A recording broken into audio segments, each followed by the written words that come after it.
बिस्मिल्लाहिर्रहमानिर्रहीम। अस्सलामु अलैकुम। मैं हूं मोहम्मद अवैस खालिद। तो आज हम बनाएंगे चिकन आलू बैंगन।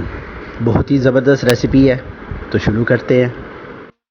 आधा किलो बैंगन है, इन्हें मोटा मोटा काट कर, मोटे साइज़ में काट कर इस तरह, तो थोड़ा सा नमक लगा के इन्हें रखा था।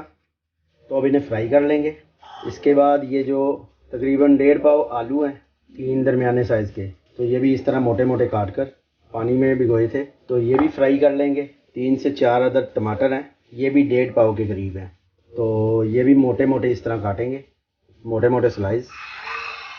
बैंगन को 70% तक, 70% तक फ्राई कर लेंगे इसको। तो फ्राई करने के बाद इनको पानी में डाल देंगे ताकि इसमें जो एक्स्ट्रा नमक है वो निकल जाएगा।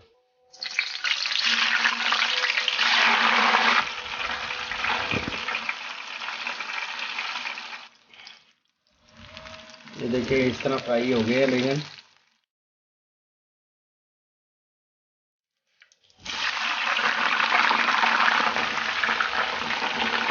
आलू भी फ्राई कर लेंगे इसी तरह ही। 400 ग्राम चिकन है, जिसमें इतना पानी डाल के उबाल लिया कि चिकन भी गल गया है और इसमें थोड़ी बहुत यखनी भी रह गई है। थोड़ा सा नमक डालकर बैंगन को पानी में भिगो दिया थोड़ी देर, ताकि इसमें जो एक्स्ट्रा नमक है वो निकल जाए। और बैंगन जब भी पकाएं आप, इसमें ये जो इसकी ये डंडियाँ हैं ये ज़रूर डालें। इससे जो है इसका तासीर जो है, वैसे ये बैंगन की तासीर गर्म होती है, तो इससे कहते हैं कि इससे तासीर ज़रा ठंडी हो जाती है।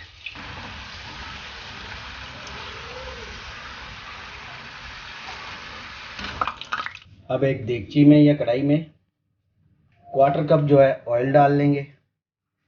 इसमें अब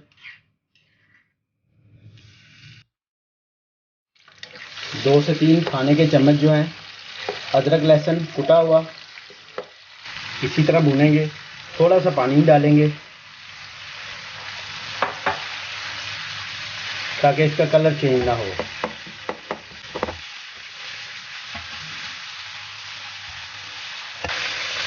आधा खाने का चम्मच हल्दी पाउडर,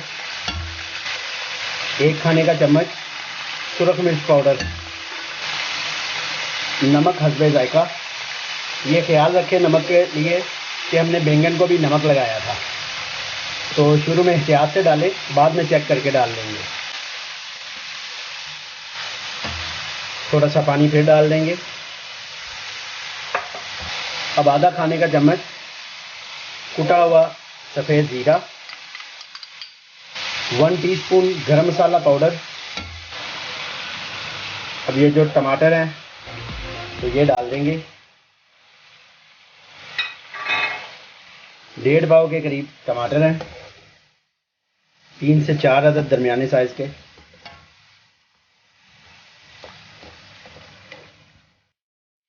तीन से 4 मिनट के लिए दरमियानी आंच पर ढक देंगे।